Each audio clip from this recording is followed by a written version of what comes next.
क्या मैं अंदर आ सकती हूँ? एक नरम और खूबसूरत आवाज़ पर ध्रुव ने अपनी फाइल से नज़रें उठाकर सामने देखा और उसे अंदर आने की परमिशन दे दी। सामने खड़ी 25 साल की लड़की उसकी सेक्रेटरी लवी थी। रेड कलर के कपड़ों में दुपट्टे को बड़ी अच्छी तरह से अपने कंधे पर पिन किए हुए थी। वह हमेशा की तरह बड़ी तसल्ली और बड़ी धीरज वाली लड़की नजर आती थी। वो पिछले 6 सालों से उसके ऑफिस में काम कर रही थी। ध्रुव के मिजाज को वह अच्छी तरह से जानती थी। सर, मुझे आपसे कुछ ज़रूरी बात करनी है, वह झिझकते हुए बोली। हाँ बोलो, मैं सुन रहा हूँ। वो ये कहकर फाइल एक साइड पर रखता अपने लैपटॉप की स्क्रीन पर झुक गया। सर, मेरी एक दोस्त है, उसे आपकी मदद चाहिए। लवी ने हिम्मत इकट्ठी करते हुए अपनी बात को कही तो वह कीबोर्ड पर तेजी से चलती हुई उंगलियों को पल भर को रोक गया।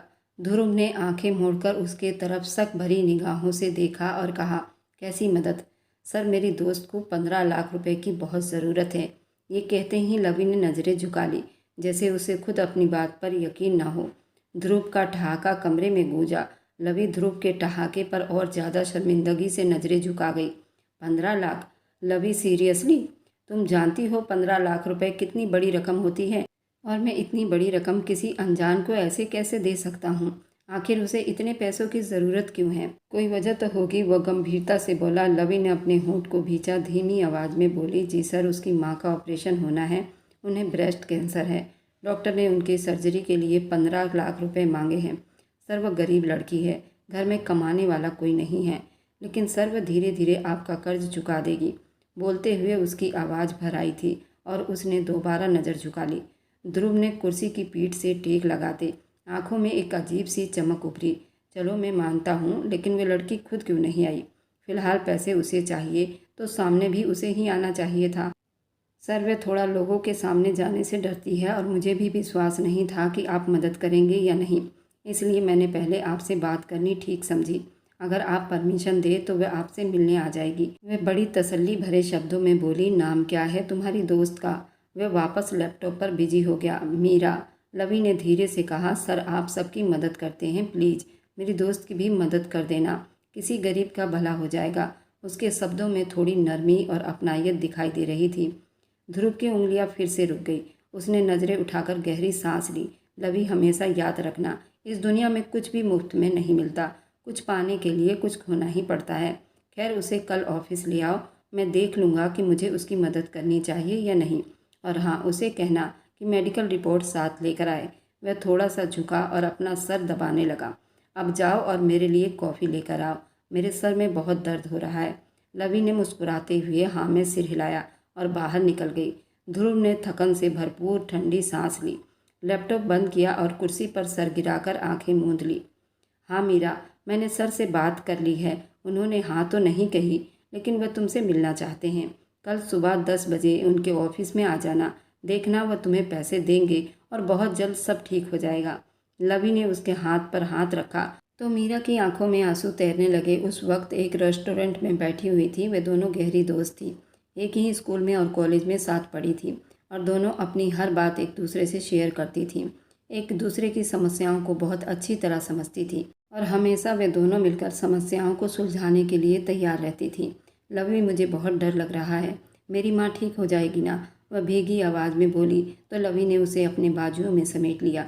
मेरी जान, घबराओ मत, जिंदगी और मौत तो भगवान के हाथ में है। हम सिर्फ कोशिश कर सकते हैं। भगवान करे तुम्हारी माँ बिल्कुल ठीक हो जाए। मैं आंटी जी के लिए ज़रूर प्रार्थना करूँगी। लवी ने उसे तसल्ली दी। और हाँ, मेडिकल रिपोर्ट भी साथ लाना है। और फिक्र मत करो, ध्रुव बहुत अच्छे इंसान हैं, न जाने कितने लोगों की वो मदद कर चुके हैं। वे तुम्हारी भी ज़रूर मदद कर देंगे। लवी की बात पर मीरा नम आंखों से मुस्कुरा दी और लवी का धन्यवाद करती, उसको गले लगाती, राम का नाम लेती घर आ गई थी।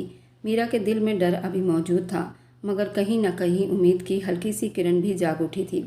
अगली सुबह मीरा एक वाइट कलर का सूट पहने, दुपट्टे को बड़े ही अच्छी तरह से अपने कंधे पर टिकाए और धड़कते दिल के साथ उस बड़ी बिल्डिंग पर, उस कंपनी के चमकते ऊंची इमारत पर नजर डाली जो शीशे की तरह चमक रही थी। लवी बार बार उसे तसल्ली दे रही थी, घबराना मत मीरा, तुम बस अंदर जाकर सर से सीधी बात करना, भगवान सब अच्छा ही करेंगे। लवी ने उसका हाथ थामकर दबाया। मीरा ने हल्का सा सिर हिलाया और लवी के साथ अंदर दाखिल हो गई। रिसेप्शन पर जाकर वह ध्रुव के ऑफिस तक पहुंची। मीरा ने बोझल दिल से आवाज़ दी। लवी उसे बेस्ट ऑफ लक का इशारा करती वापस चली गई, जबकि मीरा घबराती हुई उंगलियां चटकाने लगी। अंदर आ जाओ। कमरे के अंदर से भारी मगर धीरे से आवाज़ आई। दरवाज़ा खुला और मीरा दबे कदमों से अंदर दाखिल हुई। ऑफ वाइट कलर के सूट में वह लड़की ध्रुव के सामने खड़ी थी। उसकी सिर्फ भूरी आंखें नजर आ रही थी। वह सादगी में भी बेहद खूबसूरत लग रही थी। आंखें झुकी हुई थी, हाथों में एक फाइल थी। वह काफ़ी देर तक सामने वाले को बोलने का इंतजार करता रहा। जब कोई ना बोला तो ध्रुव ने सर उठाया। सामने खड़ी लड़की को देखकर उसके चेहरे पर एक पल को हैरानी की लहर दौड़ गई। वह बिल्कुल वैसी नहीं थी जैसा उसने सोचा था।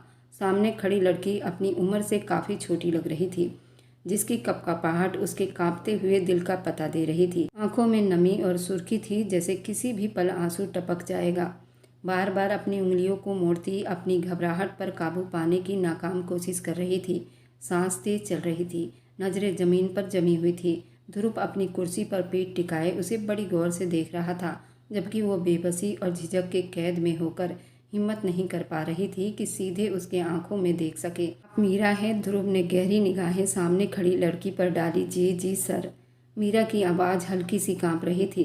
बैठ जाइए। ध्रुव ने सामने रखी कुर्सी की तरफ इशारा किया। मीरा ने नज़रें झुकाई, धीरे से कुर्सी पर बैठते हुए रिपोर्ट्स आगे कर दी। ये मेरे मम्मी की रिपोर्ट्स हैं सर। डॉक्टर ने कहा है कि जल्दी सर्जरी बहुत ज़रूरी है। सर्जरी और दवाइयों पर जो खर्चा होगा उसके लिए 15 लाख की ज़रूरत है। ध्रुव ने रिपोर्ट उठाकर बड़ी गौर से देखना शुरू कर दिया। कमरे में कुछ पल चुप्पी छाई रही। सिर्फ पेपर पलटने की आवाज़ आ रही थी। मीरा के दिल की धड़कनें उस खामोशी में और तेज सुनाई देने लगी। कुछ देर के बाद ध्रुव ने फाइल बंद करके गहरी सांस ली। तो आपको मुझसे 15 लाख रुपए चाहिए? मीरा ने बेबसी से सर हिलाया। जी सर। मैं जानती हूँ ये बहुत बड़ी रकम है, लेकिन मेरे पास और कोई रास्ता नहीं है। मैं आपको वापस करने की पूरी कोशिश करूँगी। ये मुझ पर बहुत बड़ा एहसान होगा आपका। वह नज़रें झुकाए बोली। ध्रुव ने कुर्सी की पीठ से टेक लगा ली। एक पल को मीरा के चेहरे को गौर से देखा और फिर वह उठकर मीरा के साथ वाली कुर्सी पर बैठ गया। मीरा उसके अचानक से साथ बैठने पर घबराहट का शिकार हुई। कुछ पल के लिए दोनों की नज़रें मिली, लेकिन मीरा की नज़रों की ताक ना मिलाते हुए नज़रें झुका गई। पैसे देना मेरे लिए समस्या नहीं। 15 लाख देना मेरे लिए मामूली सी बात है मीरा। वह थोड़ी देर रुका। लेकिन कहते हैं हर चीज़ की एक कीमत होती है। कुछ भी पाने के लिए कुछ खोना पड़ता है। अब सवाल ये है, क्या आप ये कीमत चुका सकती हैं या नहीं? वह हल्का सा मुस्कुराया। ये सुनकर मीरा का दिल जैसे जोर से धड़कने लगा। वह हैरान और परेशान नज़रों से उसके तरफ देखने लगी। मैं आपकी बात का मतलब नहीं समझ पा रही सर। आप कहना क्या चाहते हैं मुझसे? मैं ये कर्ज थोड़ा थोड़ा करके चुका दूंगी, मैं वादा करती हूँ सर। वह घबराते हुए जल्दी से बोली। मुझे ये कहना है मीरा, मुझे पैसों से कोई मतलब नहीं है। 15 लाख मेरे लिए बहुत मामूली बात है। मैं 15 लाख आज ही आपके अकाउंट में ट्रांसफ़र कर दूंगा। अगर मेरी किसी और मदद की ज़रूरत हो तो मैं वह भी करने को तैयार हूँ। लेकिन मीरा, मेरी एक शर्त है। वह उठकर वापस अपनी कुर्सी पर बैठ गया। कैसी शर्त होगी सर? वह उंगलियां चटकाती परेशानी से बोली। तुम्हें मुझसे कॉन्ट्रैक्ट मैरिज करनी होगी। ध्रुव की बात पर वह अपनी जगह से जैसे पत्थर की बुत बनकर रह गई थी। एक पल के लिए वो हिलने के लायक भी न थी, जैसे जमीन उसके कदमों तले से खींच ली गई हो। आंखों में बड़ी आश्चर्य और चेहरे पर सदमे के असर लिए कुछ पल वह सिर्फ उसे घूरती रह गई। फिर एकदम गुस्से से बोली, क्या आपको जरा भी शर्म नहीं आई? एक लड़की से इतनी घटिया बात करते हुए उसकी आवाज़ में लड़खड़ाहट थी।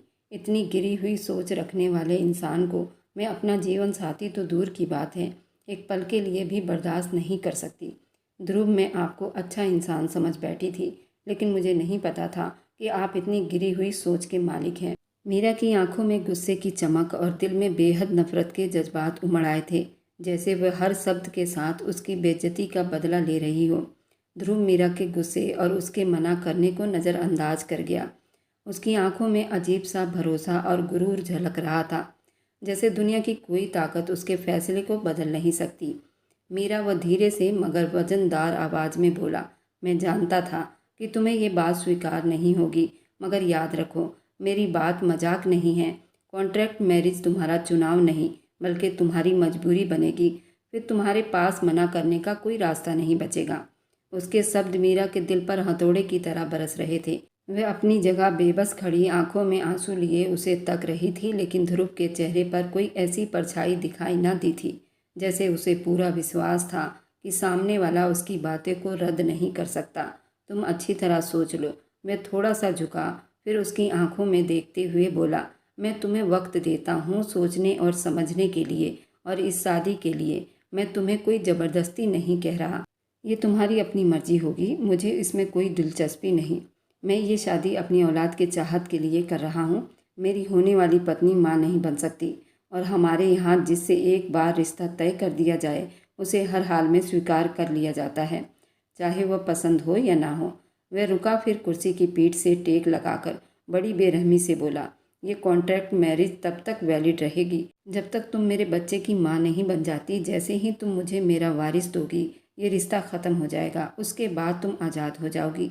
मैं तुम्हें मजबूर नहीं करना चाहता, लेकिन अपनी माँ को बचाने के लिए तुम्हें ये कुर्बानी देनी है या नहीं, ये फैसला तुम्हें खुद करना है। वरना मैं ये पैसे तुम्हें ऐसे ही देने के लिए तैयार हूँ, लेकिन 2 साल के अंदर तुम्हें ये पैसे वापस करने होंगे। मैं जानता हूँ कि 15 लाख इतनी बड़ी रकम है कि तुम जैसी मिडिल क्लास फैमिली से संबंध रखने वाली लड़की 10 लाख 10 साल भी कोशिश कर ले तो भी इतनी बड़ी रकम नहीं चुका सकती। तुम्हारे पास 2 रास्ते हैं, या तो तुम मुझसे पैसे ले लो और 2 साल के अंदर मुझे 15 लाख रुपए दे देना। दूसरा ये कि मुझसे कॉन्ट्रैक्ट मैरिज कर लो और मुझे मेरा वारिस दे दो और डिवोर्स लेकर आज़ाद हो जाओ और सुकून की ज़िंदगी बिताओ। उसके शब्द की गहराई और करवाहट ने मीरा को जैसे अंदर तक हिलाकर रख दिया था। अपने बहते आंसुओं के साथ कुछ कहना चाहती थी, मगर आवाज़ होठों पर ही दम तोड़ गई थी। ध्रुव ने जैसी उसकी हालत को नज़रअंदाज करते हुए कागजात उठाए और बड़ी तसल्ली से बोला, ये चीखने चिल्लाने से कुछ नहीं होगा।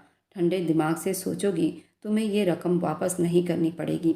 बाकी सब तुम्हारी मर्जी है। मैंने अपनी शर्त बता दी है। 1 दिन का वक्त है तुम्हारे पास, अच्छी तरह सोच समझ लो। ये कहकर वो बड़ी तसल्ली के साथ दोबारा अपने काम में बिजी हो गया, जैसे कुछ हुआ ही ना हो। जबकि मीरा आंखों में आंसू लिए कांपते हाथों और बोझल दिल के साथ वहाँ से निकली। बाहर निकलते ही उसके कदमों में कपकपाहट उतर आई थी, जैसे ज़मीन भी उसका साथ छोड़ रही हो। वह घर वापस आई, मगर दिल और दिमाग ध्रुव के शब्द की बारिश होती रही। वह दर्द इतना गहरा था, उसको सांस लेने में बहुत परेशानी हो रही थी। वह घर आई तो कमरे की चुप्पी में वह तकिया में मुंह छुपाकर पूरी रात रोती रही। उसके दिल पर एक ऐसा बोझ आ पड़ा था जिसने उसे अंदर तक तोड़ कर रख दिया था। लेकिन वह जानती थी, अपने माँ को बचाने के लिए उसे ये कड़वा घूंट पीना ही होगा, ये कुर्बानी देनी ही होगी। यही सब सोचती रही, सिर्फ 2-3 दिन खुद को तसल्ली देती रही, यही मेरी मुसीबतों की परीक्षा है। माँ का अच्छा इलाज हो जाएगा, छोटी बहन भाइयों की भविष्य संवर जाएगी।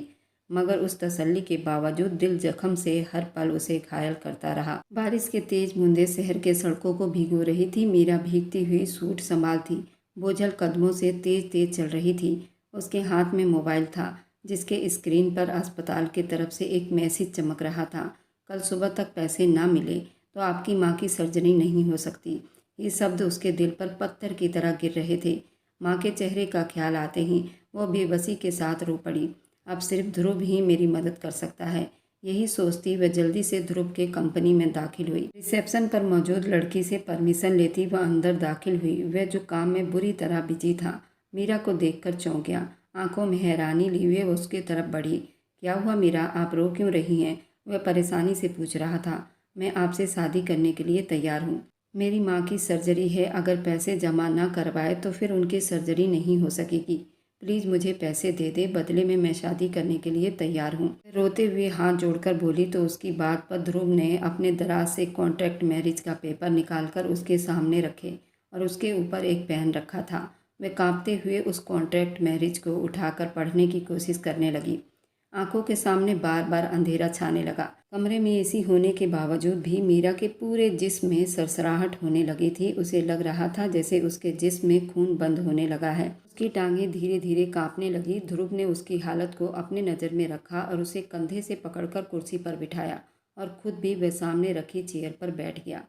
मीरा ने नज़रें उठाई। उसके सामने बैठा आदमी उस वक्त ब्लू कलर के कोट पैंट पहना हुआ था और बहुत ही ज़्यादा हैंडसम था। बिल्कुल ही गोरा चिट्टा था, काली काली आंखें थी और बॉडी वाला था और मीरा को देखकर जैसे उसे आराम पहुंच रहा हो। उसकी गोरी गोरी उंगलियां बार बार लैपटॉप के कीबोर्ड पर चल रही थी। उसके चेहरे पर कोई असर नहीं था।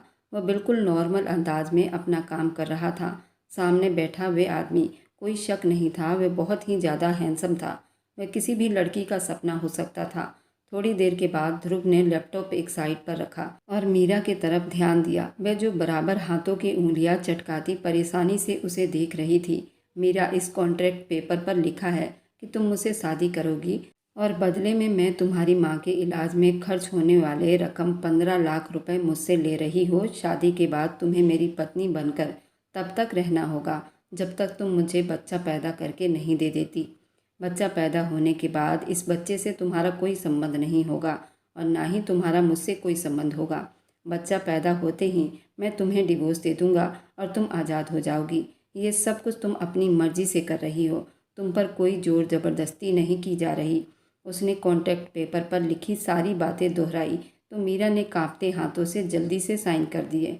दिल बेकाबू धड़कने लगा। उसने निगाहें उठाई और वापस उस आदमी को देखने लगी जो कॉन्ट्रैक्ट पेपर उठाकर देख रहा था। उसके चेहरे पर कोई असर नहीं थे। वो बिल्कुल प्रोफेशनल अंदाज में पेपर को देख रहा था। उसने अपने मोबाइल पर वीडियो कैमरा ऑन किया और उसे मीरा के सामने रखा। प्लीज़ इस कैमरे में देखकर बोलो कि ये आप सब अपनी मर्जी से कर रही हैं, आप पर कोई जोर ज़बरदस्ती तो नहीं की जा रही।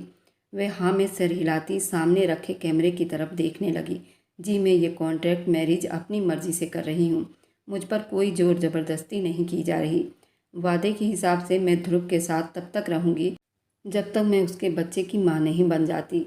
जब वो बच्चा पैदा हो जाएगा तो मेरा उस पर कोई अधिकार नहीं होगा और ना ही मेरा ध्रुव से कोई संबंध होगा। ये शब्द कितनी मुश्किल से बोल पाई थी, सिर्फ वही जानती थी। ध्रुव ने मोबाइल उठा लिया। उसके बाद वो मरे हुए कदमों से उठी और दरवाजे की तरफ बढ़ी, इससे पहले कि दरवाज़ा खोलकर बाहर निकलती। ध्रुव की आवाज़ पर उसे रुकना पड़ा और वापस उसके पास आई। मेरा ड्राइवर कल शाम को 4 बजे आपको आपके घर से पिक करेगा। आप जब तक अपने घर वालों से पूरी बात कर लो, आपको फ़िक्र करने की कोई ज़रूरत नहीं होगी। जब तक आप मेरे पास रहोगी, आपकी फैमिली की सारी ज़रूरत का ख्याल रखा जाएगा।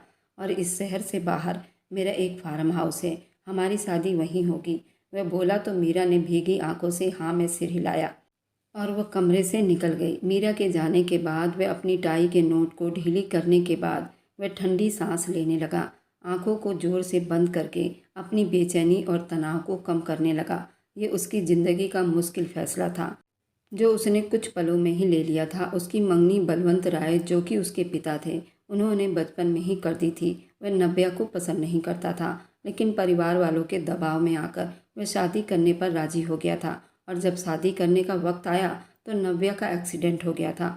एक्सीडेंट इतना डरावना था कि गाड़ी के शीशे टूटकर उसके जिस्म पर चुभ गए थे और गाड़ी का स्टीयरिंग उसके पेट के निचले हिस्से पर लग गया था। इस हादसे में नव्या के बच्चेदानी को बहुत ज़्यादा नुकसान पहुंचा था। डॉक्टरों ने उसकी जान बचाने के लिए ऑपरेशन किया, जिससे वो बच तो गई थी, लेकिन उस एक्सीडेंट से वो माँ नहीं बन सकती थी। वह हादसे के बाद फिलहाल डॉक्टर ने उसे सेहतमंद और पहले जैसा कर दिया था, लेकिन उसकी माँ बनने का चांस ना होने के बराबर थे। और जब उसकी मीरा से पहली मुलाकात हुई थी, वह कुछ ही पलों में ये फैसला कर गया था। उसके पिता बलवंत राय भी यही चाहते थे। वह किसी लड़की से कॉन्ट्रैक्ट मैरिज कर ले और फिर उससे बच्चा पैदा करवा ले और फिर कॉन्ट्रैक्ट के हिसाब से वो बच्चे को देकर चली जाए और फिर उसकी शादी धूमधाम से नव्या से कर दी जाए। नव्या, जो कि ध्रुव की मोहब्बत में पूरी पूरी डूबी हुई थी, वह ध्रुव पर अपना अधिकार जमाती थी और ये ऐसे लगता था ये उसका कर्तव्य है, लेकिन हमेशा से ध्रुव उसे नज़रअंदाज कर देता। वह पूरे घर की लाडली थी क्योंकि वह बलवंत राय के दोस्त की बेटी थी। उन दोनों दोस्तों ने एक साथ मिलकर बंगला बनाया था और वह बंगला काफ़ी बड़ा था। ये सभी साथ रहते थे। बलवंत राय ये बिल्कुल नहीं चाहते थे कि नव्या की शादी कहीं और हो। ध्रुव ने हर चीज़ बारीकी से देखा और फिर वह अपने बीते हुए ख्यालों में डूब गया। वह ऐसा नहीं चाहता था, लेकिन मजबूर था। इधर मीरा शहर के बिल्कुल बीचों बीच इलाके में अंधेरे में डूबी अनगिनत गलियों से जाते मीरा एक 4 मंजिला घर के सामने रुकी तो गरीबी के एहसास और मायूसी ने उसे फिर से घेर लिया था। अगर हालात ऐसे ना होते तो वह कभी भी कॉन्ट्रैक्ट मैरिज की आड़ में अपनी इज्जत का सौदा ना करती। बाकी आम लड़कियों की तरह उसके भी बहुत सारे सपने थे, लेकिन आज वह जिस तरह का कदम उठा चुकी थी, उसके बाद तो उसे सब नामुमकिन सा लग रहा था। उसने गहरी सांस भरते, सारी सोचों को दूर झटकते लोहे के जंग लगे दरवाजे को बजाया। उसकी बहन ने जल्दी से दरवाज़ा खोला था। थकन उसके चेहरे से दिखाई दे रही थी। बिखरे बालों में उसे उम्मीद भरी नज़रों से देखने लगी। मीरा अंदर दाखिल हुई और अपना कपड़ा उतारती चारपाई पर रख गई। उसकी बहनें जल्दी पानी लेकर आई, जिसे वह एक ही सांस में पी गई थी। बहन, काम हो गया, आप फिक्र ना करें, कल माँ की सर्जरी हो जाएगी। ध्रुव ने वादा किया है कि वो माँ की सर्जरी पर जितने पैसे की ज़रूरत होगी वो दे देगा, लेकिन वह बात को अधूरी छोड़ गई। लेकिन क्या मीरा? उसकी 60 साल की दादी ने उसे परेशानी से देखा और फिर अपनी दादी को सब कुछ बताती चली गई। वो भी चुप हो गई थी। मीरा की इतनी बड़ी कुर्बानी पर वह खून के आंसू रो पड़ी थी, लेकिन वह भी तो मजबूर थी। उसकी दादी ने अपनी पोती को गले लगाया तो दादी और पोती दोनों गले लगकर फूट फूट कर रो दी और अपनी पोती के सर पर प्यार करती अंदर चली गई, जबकि वह भी सोने के लिए लेट गई। लेकिन नींद आंखों से कोसों दूर थी। जबकि लवी को वह कुछ न बता सकी थी, वह नहीं चाहती थी उसकी वजह से और ज़्यादा परेशानी का शिकार रहे।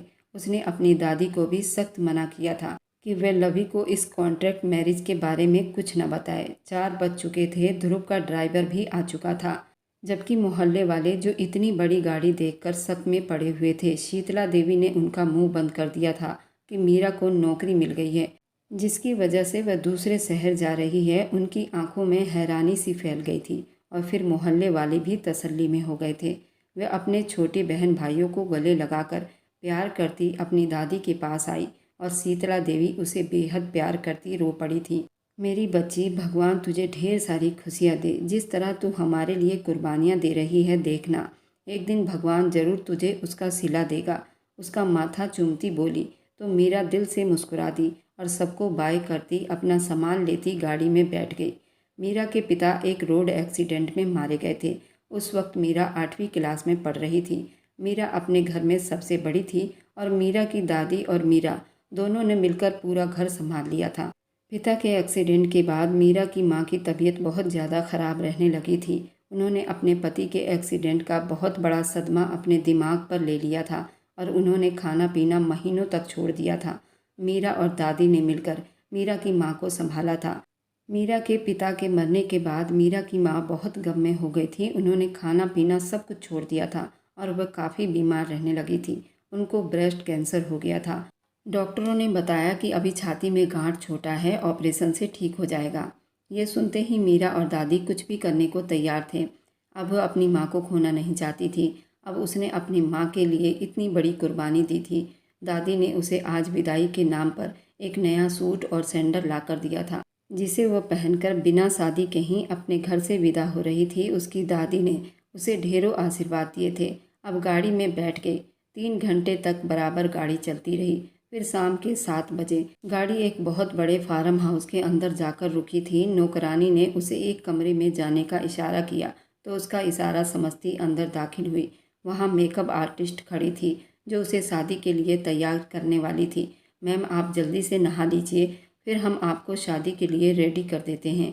2 घंटे के बाद आपकी शादी होनी है। वह उनकी बात पर सर हिलाती नहाने चली गई। नहाकर जैसे ही बाहर आई तो एक खूबसूरत रेड कलर का लहंगा बेड पर फैला हुआ रखा था। मीरा तो इतना खूबसूरत लहंगा देखकर बिल्कुल हैरान रह गई। वह लहंगा पहनकर जैसे ही बाहर आई, दोनों लड़कियों ने उसका मेकअप स्टार्ट कर दिया। एक लड़की ने उसका मेकअप किया, जबकि दूसरी लड़की उसके हाथों पर पैरों पर मेहंदी लगाने लगी और फिर 2 घंटे के बाद दुल्हन बनी तैयार बैठी थी। मीरा की नज़रें बार बार शीशे पर और अपने चेहरे पर जाती तो वह चेहरा पलटना ही भूल जाती थी। वह लगती ही नहीं थी कि वो मीरा थी। मैम, आप बहुत प्यारी लग रही हैं, कसम से आज ध्रुव सर तो आप पर दिल जान से फिदा हो जाएंगे। वह बिल्कुल हल्का सा मुस्कुरा दी। आप प्लीज़ ये मेहंदी धुलवा दीजिए, ये सूख गई है। वह घूंघट निकाले बोली। वह हाँ में सिर हिलाती गीले कपड़े और पानी से उसकी मेहंदी धोने लग गई थी। थोड़ी देर के बाद वे दोनों लड़कियां उसे बाहर ले आई थी, जहाँ पंडित जी और कुछ लोग भी बैठे हुए थे। वहाँ पर ही मंडप सजाया गया था। मीरा को ध्रुव के साथ वहीं मंडप पर बिठा दिया गया था। पंडित जी ने अपनी रस्मों को शुरू किया। मीरा मरे मरे कदमों से सारे रस्मों को निभा रही थी। फिर पंडित जी ने उन्हें फेरे के लिए खड़ा किया। वो मरे मरे कदमों से सारे फेरे ले रही थी और थोड़े ही देर में सारे रस्में हो चुकी थी। वह उसके जिस्म का मालिक बन बैठा था। शादी के बाद 2 वकील मीरा के सामने बैठे और कुछ पेपर पर साइन करवाने लगे। वह जानती थी ये कानूनी कार्रवाई किसके लिए की जा रही थी। वह ना समझ नहीं थी, अच्छी तरह जानती थी उन सब का मतलब। पेपर साइन करने के बाद खाना खिलाया गया। मीरा ने फिर भी घूंघट ना उठाया, बल्कि वह खाना भी घूंघट के नीचे से खाती रही। उसके बाद वे दोनों लड़कियां उसे एक सजे सजाए कमरे में बिठा गई थीं, जहाँ की खूबसूरती देखकर वह दंग रह गई थी। खुशबूदार कैंडल, गुलाबों और फूलों की पत्तियों से उस कमरे की सजावट की गई थी। कमरे में पहली मध्यम नाइट बल्ब की रोशनी में जब उसने बेड के तरफ अपना नज़र दौड़ाया तो पूरा बेड गुलाब की पत्तियों से सजाया गया था, जहाँ पर 2 दिल बनाए गए थे। उसी के बीचों बीच वह लहंगा फैलाए ध्रुव का इंतजार करने लगी। थोड़े ही देर के बाद वह कमरे को लॉक लगाता अंदर आया था। वह अपना कोट उतारता, एक साइड में रखता, अपनी शर्ट के बटन को खोलने लगा। फिर वह चलता हुआ उसके पास बैठा, उसके मेहंदी लगे हाथों और पैरों को देखने लगा, जिस पर खूबसूरती से उसका नाम लिखा गया था। क्या आपने अपने घर वालों को बता दिया है इस कॉन्ट्रैक्ट मैरिज के बारे में? मुझे ऐसा कोई भी रुकावट या आनाकानी नहीं चाहिए। बाद में इस बच्चे को लेकर कोई भी तमाशा ना हो। मैं आपके घर वालों की तब तक हिफाजत करूँगा जब तक आप मेरे पास रहोगी। आपकी माँ की सर्जरी हो चुकी है, फिलहाल वो बेहोश हैं। भगवान ने चाहा तो कुछ दिनों में पूरी ठीक हो जाएंगी। और दूसरा, यहाँ से जाने के बाद आपके अकाउंट में आपके किए गए वादे के हिसाब से मैं आपके अकाउंट में 50 लाख रुपए भी डलवा चुका हूँ, ताकि आप आगे की ज़िंदगी आराम से बिता सकेंगी। मैंने ये शादी मोहब्बत में आकर नहीं की, ये बात तो आप भी जानती हैं। फ़िलहाल मुझसे और ज़्यादा किसी चीज़ की उम्मीद मत रखना। मुझे ये नखरे, रोना धोना और ये मनाना मुझसे नहीं होगा। जब मेरा दिल चाहेगा आपको मेरे करीब आना होगा, बिना किसी नखरे के। उसके अलावा आप मेरे आसपास भी नहीं भटकेंगी। मीरा ने तकलीफ से आंखें मींच ली। कुछ आंसुओं का गोला मुंह पर बहने लगा। वह उठा और कमरे की लाइट ऑफ कर दी, अपनी शर्ट उतारने लगा। जी मैं समझ गई हूँ, आप परेशान ना हो। जैसा आप चाहेंगे वैसा ही होगा। आखिर आपने मुझे पूरे 80 लाख रुपए में ख़रीदा है, और एक खरीदी हुई लड़की की कोई इज्जत नहीं होती। वह तो बस गुलाम या कैदी होती है जो अपने मालिक के हर हुक्म को बजा लाती है। वह कांपती आवाज़ में बोली तो ध्रुव ने उसके ताने भरे शब्दों पर अपने होंठ भींचे। खूबसूरत लहंगे के दुपट्टे को एक साइड करता उसके साथ लेट गया। ध्रुव ने उसका घूंघट तक ना उठाया, उसे देखना तक गवारा न किया, ना ही तारीफ में कोई शब्द बोले। बस अपने मतलब पर आ गया था। मीरा की आंखें भीग गई थी। मीरा की कलाइयों में सजी हुई चूड़ियों की झनकार से कमरा गूंजने लगा। ध्रुव ने उसे अपनी बाहों में भर लिया। चूड़ियाँ, ज्वेलरी उतारो, मुझे शोर बिल्कुल भी पसंद नहीं। आज के बाद जब मैं यहाँ आऊँ, ये चूड़ियाँ और भारी ज्वेलरी मत पहनना। अंधेरे कमरे में उसकी आवाज़ गूंजी। जी नहीं पहनूंगी, समझ गई हूँ। चूड़ियाँ और ज्वेलरी रिमूव करती उसके साथ लेटी तो घबराहट का शिकार होने लगी। जिस्म कांपने लगा था, लेकिन वह खुद को मजबूत करने की कोशिश कर रही थी। चलो अपने ये भारी भरकम लहंगे को उतारो और अपना ब्लाउज उतारो। ब्लाउज में डोरियां हैं और हुक लगे हैं, मुझसे नहीं खुल रहे। मैं रोशनी में खोल कर आती हूँ। वह उठने लगी तो ध्रुव ने कहा, नहीं रहने दो, मैं खुद ही खोल लेता हूँ। वह वापस बेड पर बैठ गई तो वह उसके नज़दीक बैठा, उसकी चोली के डोरियां खोलने लगा। जब काफ़ी देर तक वह कोशिश करता रहा, ना खुली, तो वह एक ही झटके में पूरा जोर लगाकर उनको तोड़ता चला गया। वह चरचर की आवाज़ पर चोली भी फट गई थी। अपनी नाकदरी पर मीरा का दिल चाहा, वह दहाड़े मारकर रोए। और फिर लहंगे के साथ भी ध्रुव ने यही किया था। वह भी बेजान गुड़िया की तरह बैठी रही। वह उसे बिना कपड़ों का कर गया और बेड पर धक्का दे गया। वह सीधे पीछे गिर गई थी। उस पर झुकता, जगह जगह उसे चूम रहा था। वह उसकी गर्दन पर अपने दांत गड़ा गया। मीरा ने बेडशीट को मुट्ठियों में दबोचा, फिर उसके चेस्ट पर मौजूद आखिरी कपड़े को भी उसके बदन से अलग कर दिया। वह नाजुक सा वजूद रखने वाली लड़की उसके मर्दाना स्पर्श के नीचे दबकर रह गई थी। वह उसके नाजुक पंखुड़ियों जैसे होठों पर झुकता चला गया था और खुद उसके होठों की मिठास को पीने लगा था। मीरा का खूबसूरत, नरम, नाजुक सा बदन उसको किसी और ही दुनिया में ले गया था। वह ना चाहते हुए भी उसके जिस्म के खूबसूरती में गुम होता चला गया। मीरा ने निचले होंठ को दांतों तले दबाकर अपनी चीखों का गला घोंटा था, क्योंकि उसके सामने जो उसके जिस्म को नोच रहा था, उसको चीखने, चिल्लाने या रोने धोने वाली लड़कियां पसंद नहीं थी। वह ध्रुव से ये तक ना कह सकी उसे दर्द हो रहा है। ध्रुव उसके जिस्म को बुरी तरह से मसल रहा था। वह बर्दाश्त न कर सकी और रोने लग गई थी। ध्रुव ने ये तक ना सोचा कि वह पहली बार इन सब चीज़ों को झेल रही है। थोड़ा आराम से ये सब करो। मजबूरन वह चीख उठी थी। पूरे कमरे में मीरा की चीखें और सिसकियाँ गूंजने लगी। आंखों से आंसू बहने लगे, मगर ध्रुव को उसकी परवाह ही कब थी। वह अपनी सारी जुनूनियत उसके नाजुक बदन पर उतार रहा था। मीरा का जिस्म उसके लिए सुकून का बस एक सामान था। वह सुबह 5 बजे उठी। कमरे में पूरा अंधेरा था। लाइट ऑन करती, दीवार का सहारा लेती वॉशरूम तक आई और नहाने चली गई। थोड़ी देर के बाद ध्रुव भी उठ गया था। जैसे ही वह कंबल उठाकर उठने लगा तो बेड पर फैला खून देखकर वह अपने होंठ दोबारा बंद कर गया और फिर तौलिया पहनकर बाथरूम में चला गया। नहाकर वह अब बाहर चला गया था। इधर वह नहाकर कमरे में आई तो खाली कमरा देखकर वह समझ गई कि वापस चला गया है। वह भी उठकर पूजा पाठ करने लगी। उसने पूरे कमरे की सफाई की, वापस लेट गई थी। रात के तकलीफ से वो पूरी रात सही से सो भी ना सकी थी। वह थक हार कर हवेली में दाखिल हुआ। कदम जैसे कमरे की तरफ बढ़े, सामने नव्या बैठी दिखाई दी। वह जानता था कि शादी की खबर सुनने के बाद वो पूरी रात सोई नहीं होगी। हमेशा खुद को तैयार रखने वाली वह लड़की आज सादा सी शर्ट और ट्राउजर में बिखरे बालों और सूजी हुई आंखों के साथ बैठी हुई थी। बचपन से सुनती आई थी, ध्रुव सिर्फ उसका है। उसके आगे की कहानी बहुत दिलचस्प रहने वाली है। क्या ध्रुव बाप बनने के बाद मीरा को अपना पाएगा या नहीं?